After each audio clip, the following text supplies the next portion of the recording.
It's the place to be, you're gonna get to know.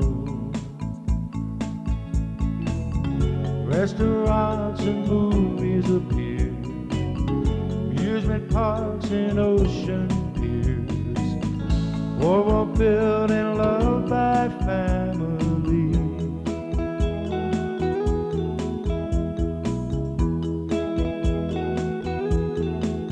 Atlantic City's face, a changing place, time to lead the way. You wanna see the old become the new, remember yesterday.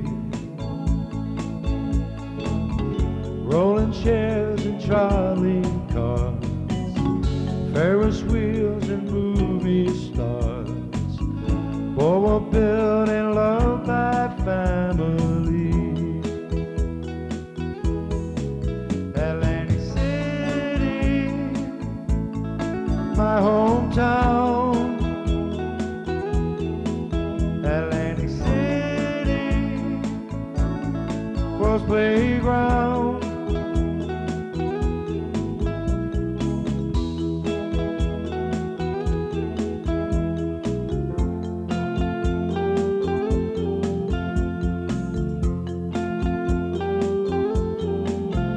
Atlantic City star shines near and far, you can see its glow. You get some sand in your shoes, shells in your hand, it's the place to go. Beauty pageants and parades, cotton candy taffies made, boardwalk built and loved by families. Atlantic City, my hometown. Atlantic City, world's playground. Atlantic City, my hometown. Atlantic City, world's playground.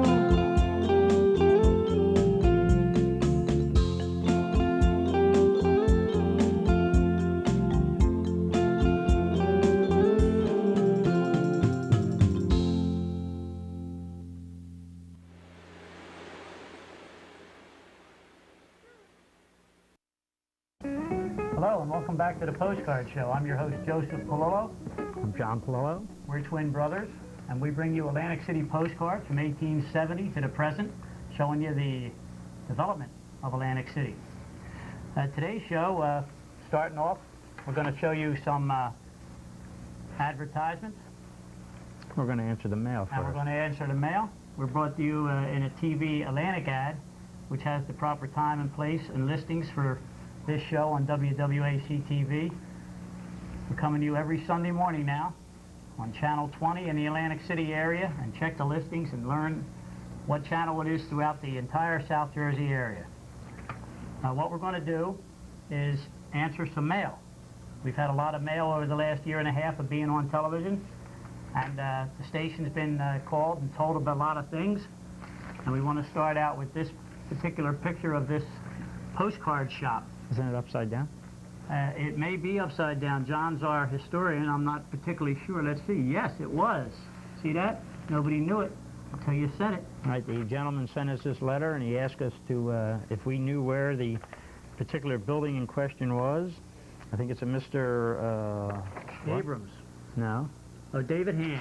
David Hand. No, that was the other one. This is Mr. Abrams. He asked me where it was. I couldn't figure out where it was, but I'll tell you what I did do. I started looking for things like I looked for this column, and I couldn't figure out where it was, and then I looked up here and saw these windows. Then I looked down here and saw this vent and these umbrellas, and I figured Awnings. out... Awnings. Then I figured out where it was, and here's how I figured out where it was. Right here. There's those windows. There's those awnings.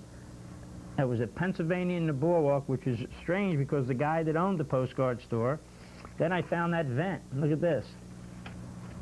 I found the vent right there. And then there's the owner. It's Pennsylvania in the Boardwalk. Well, let me tell And you it about that store. happens to be Mr. Volker's store.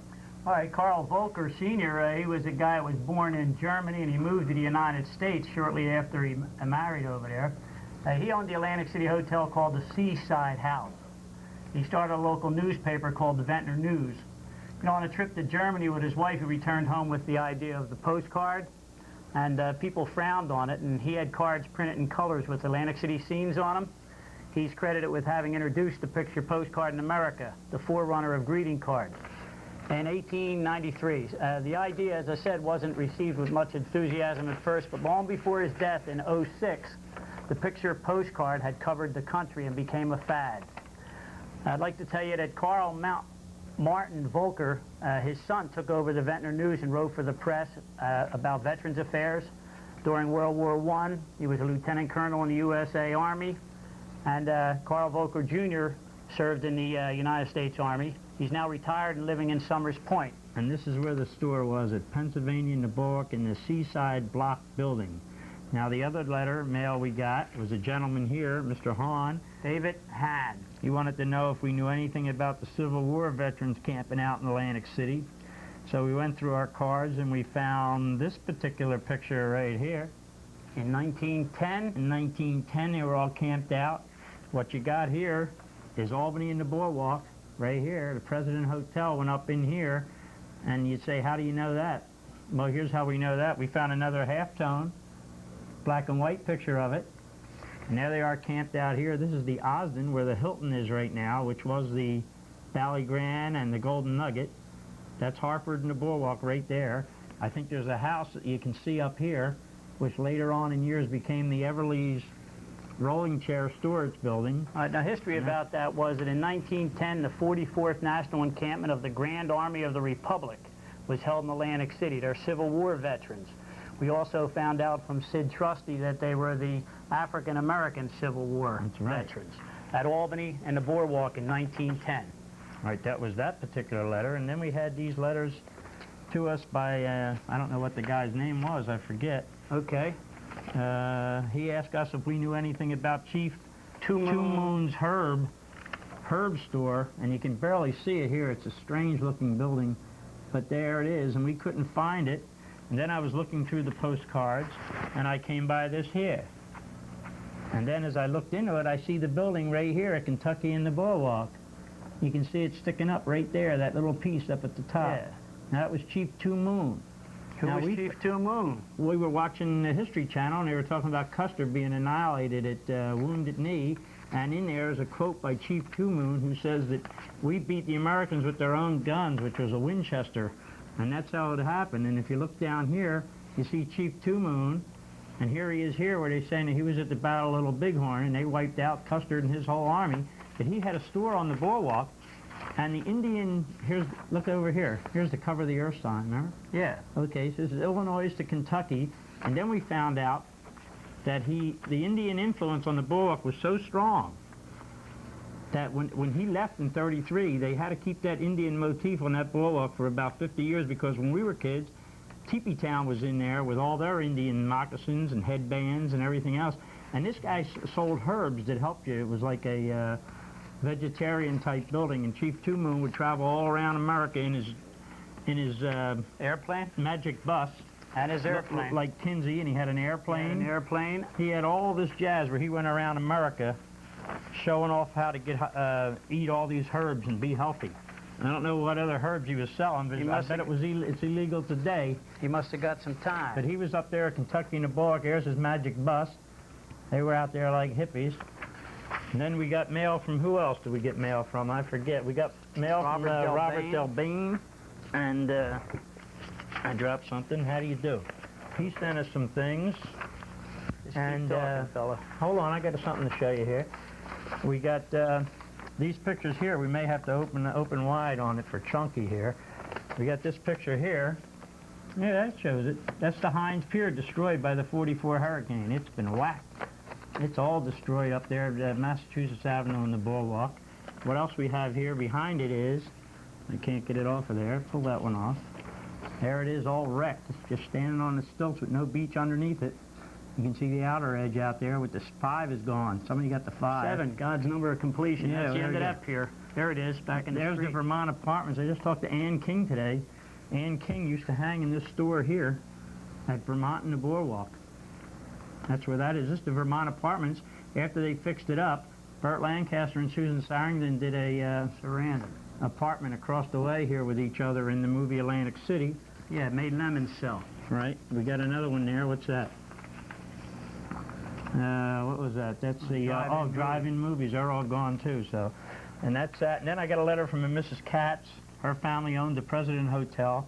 I sent her a card, and that's about it. How about Delbane? What did he call it about? Delbane, he sent us a lot of things. I'll show you what he sent us.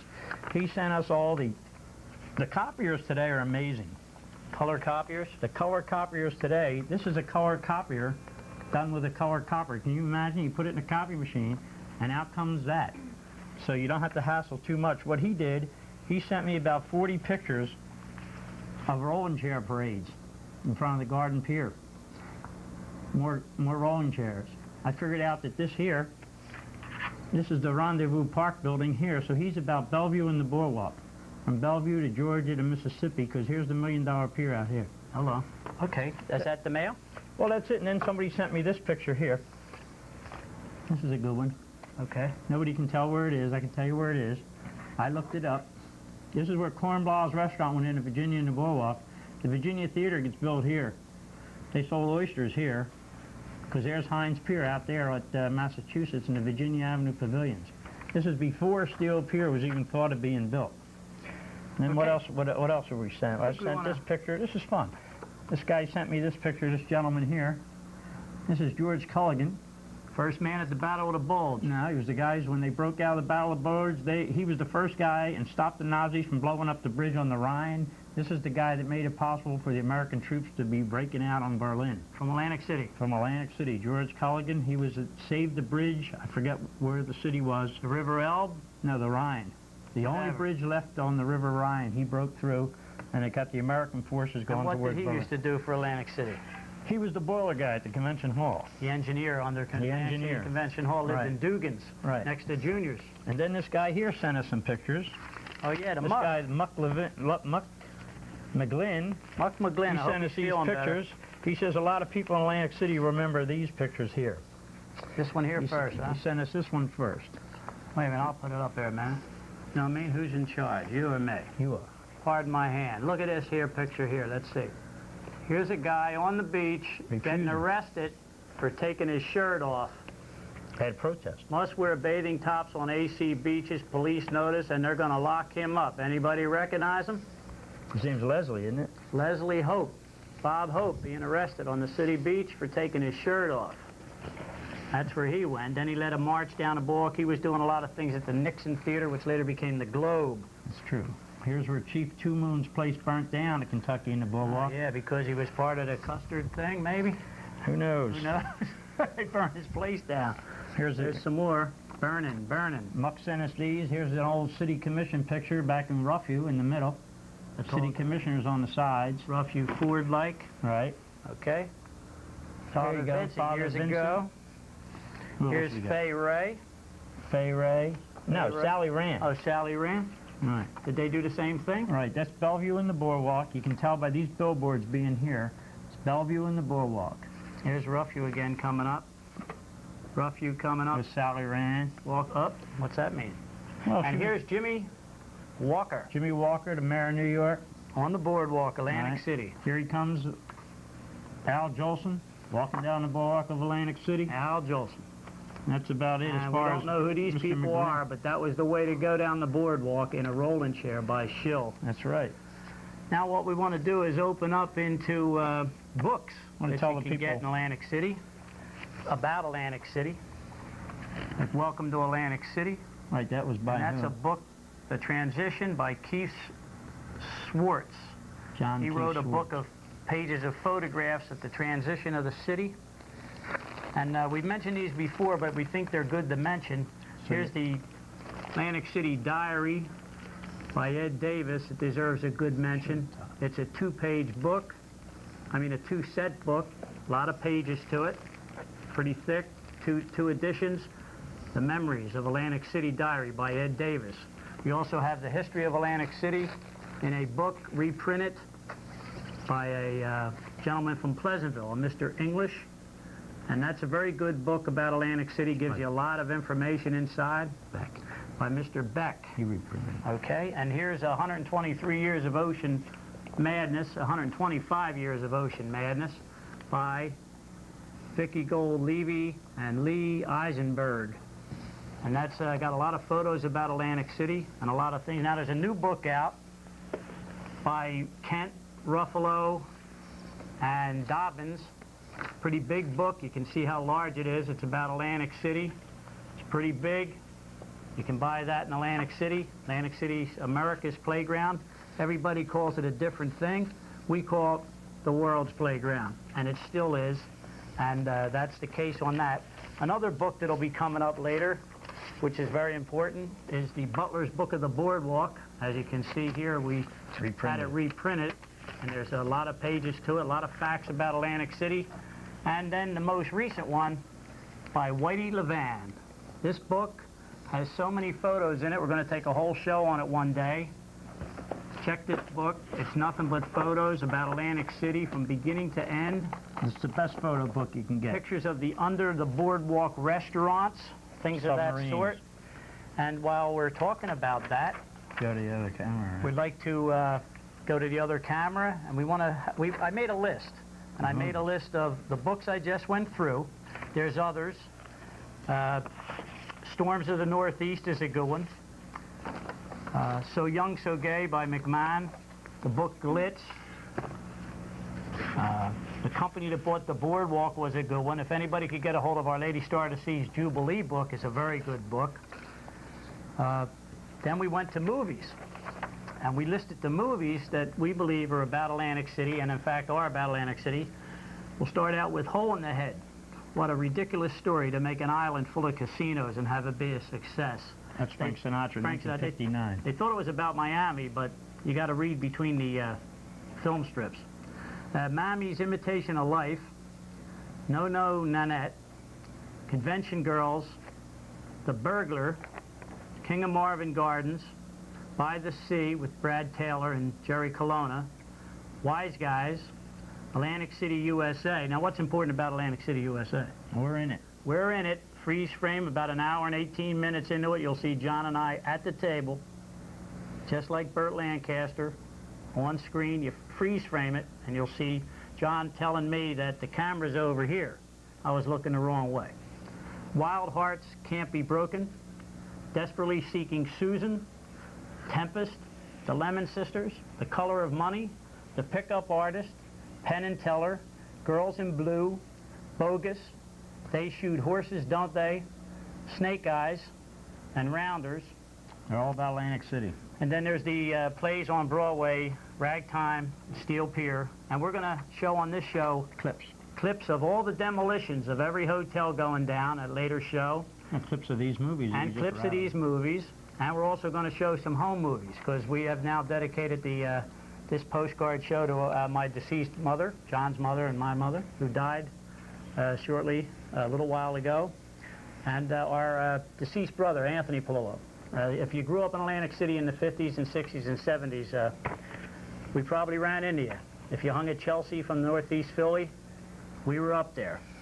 So what we're going to do now is go back in time to things around 100 years old, from old booklets and books that John has here. I may need a little camera work on this one. We have Maria helping us out. I've missed her last name. It'll be in the credits. We want to try to get down here to where my pointer is, right here on the corner. John's going to bring it on down. There you go. Okay, right that into corner here. right there. Let it come in real good. Now there it is. There's the lighthouse in Atlantic City. You can see how the water ran around the lighthouse. It wasn't like the way it is today, straight across here. It wrapped around that way, if you can see. That's Vermont and Pacific. That's Vermont and Pacific right here. Right there. Now the beach grew since then. So what you had there is, what you had was what? Well, that was what you had, and this is the way the beach looked from South Carolina towards Applegate's Pier. Okay, so we're going to flip through this book. If I got it there, perfect. Well, And I can bring them out and around and show you the full page. Right. That's what we're going to do. And That's Applegate's Pier. Okay, now here. You get back at postcard size. There it is. This is Howard's Pier here. Howard's Pier, what location was that? Kentucky in the Bog. There's the old train war in the background. This is Kentucky in the wood, New York in the beach, right here. The reason you don't recognize it today is it all burnt down in 1902. And that would be similar to this area here. This is New York. Right. I think we get wider on that, see it better. All right, hold on. Tilting down. There you go. There you go. What street's that? I'd say that's on the right side of Applegate's Pier. That would be Tennessee Avenue. Tennessee Avenue, eh? Mm-hmm. All right, now we'll come up to this one. Look at that. Right. Well, first you... Park Place. Yeah, but first you want Virginia Avenue and the beach, right okay, there. Virginia Avenue and the beach. Right, this would be the Jackson Building. Steel Pier will be built here eventually in 1898. This is 20 years before that. And then you have Boardwalk and Park Place here.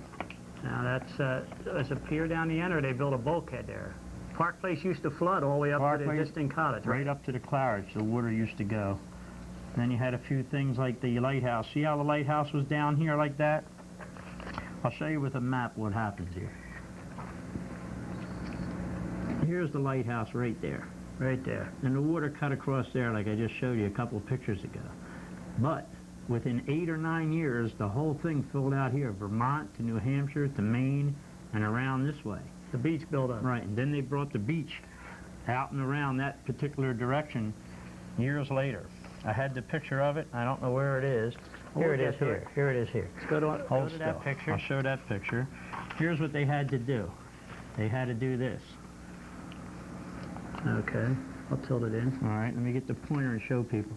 See, the boardwalk went back this way. Towards that over hotel, towards the Royal Palace, like this. This became Oriental Avenue.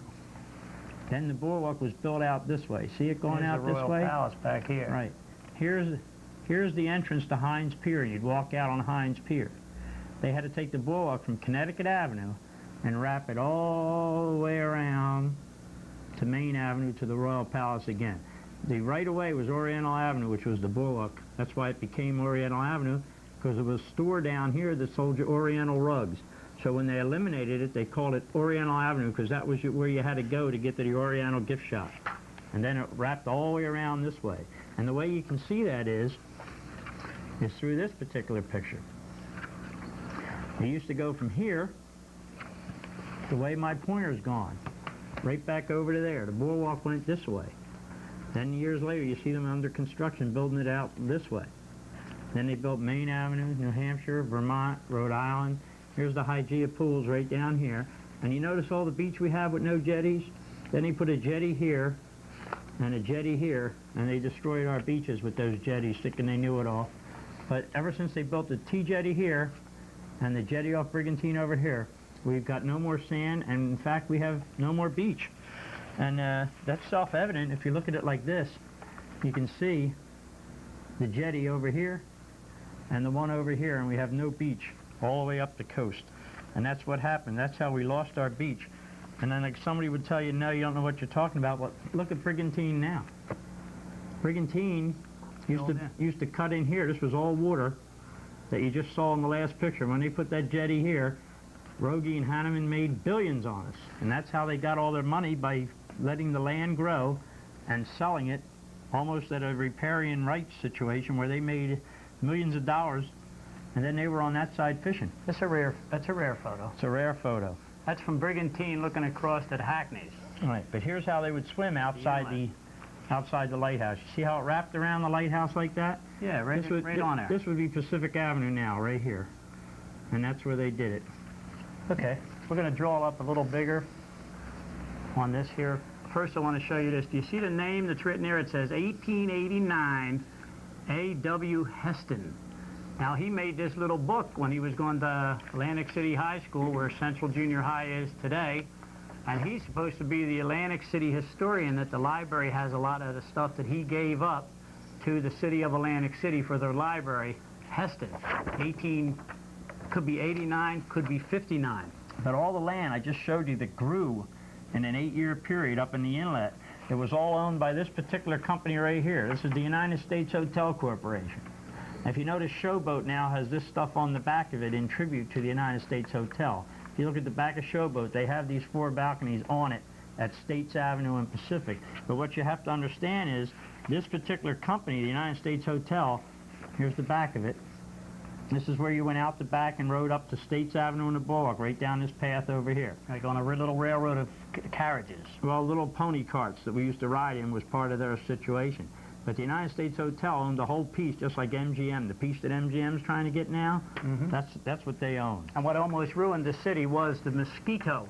That's right. The green head and the mosquito. The green head and the mosquito almost killed the city off. It closed the United States Hotel. The United States Hotel was a place frequented by congressmen, senators, and presidents.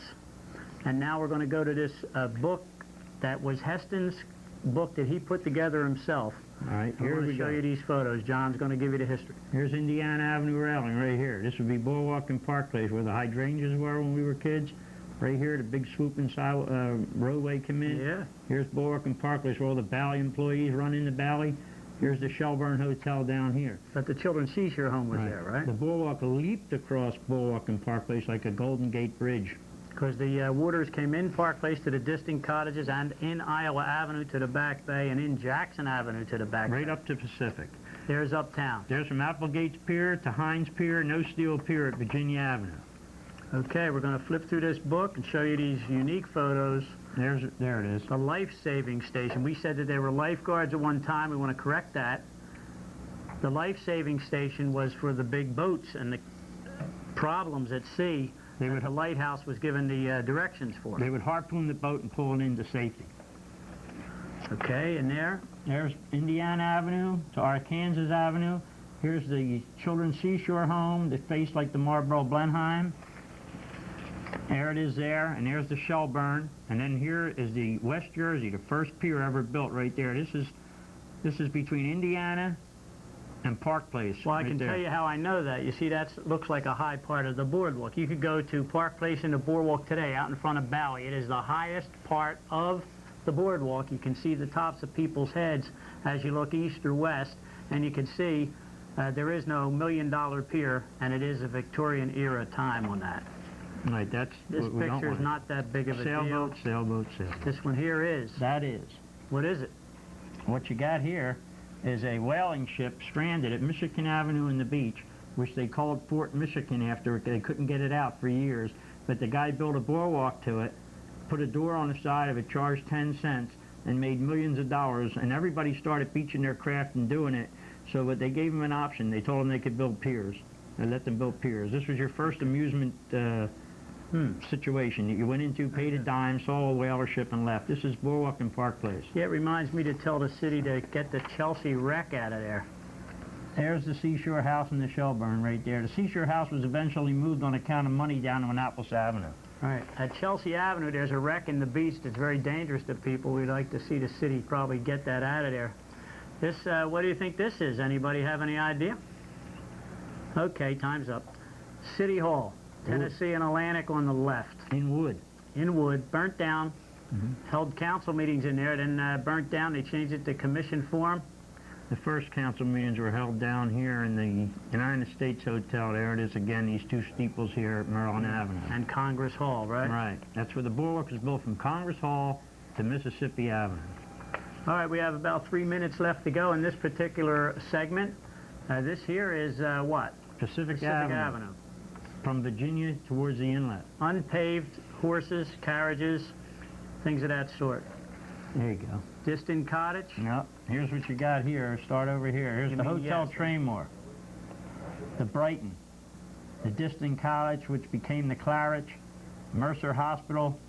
Sacred Heart Convent. And the Children's Seashore Home. This is Brighton Park right now. This is a vacant parking lot where the Traymore was. Coming into the end of today's show. Hope everybody stays tuned with us.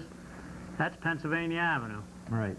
Pennsylvania Avenue on the uptown side of the street down to Pennsylvania and Pacific.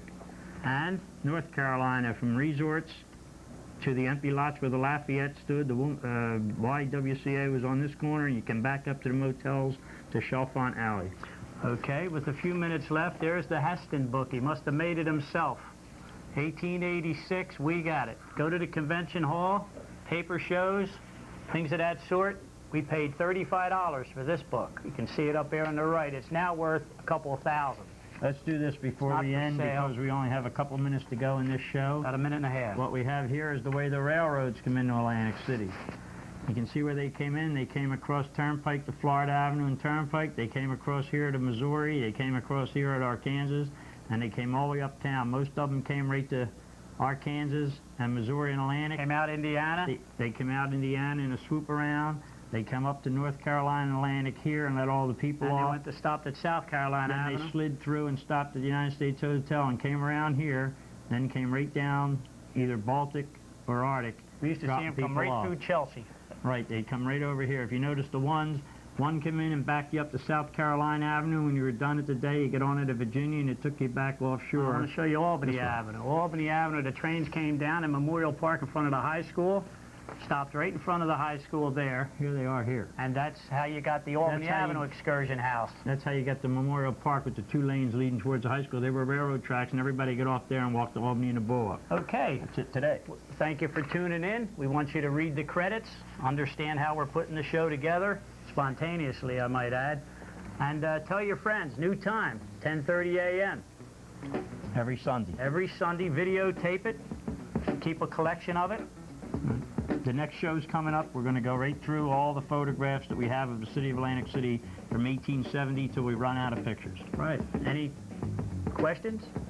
Call us. We're in the phone book. Getting a hold of TV 53. Write a letter. All right. Take care. Thanks for tuning in. I want to thank Terry John and New York has its lady, San Francisco the Bay, Paris has its tower, London its queen. The town I was born in might change from old to new. That's something I must tell you. I've got sand in my shoes. I'll never leave Atlantic City. I'll never go too far away. I'll never leave Atlantic City. On the boardwalk, the song, people come every day, take in the salt air, walk on its beaches, might ride in rolling chairs.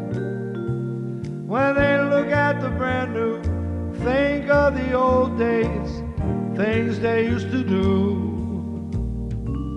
Atlantic City, my hometown, I won't forget Atlantic City. I'll never leave and go too far.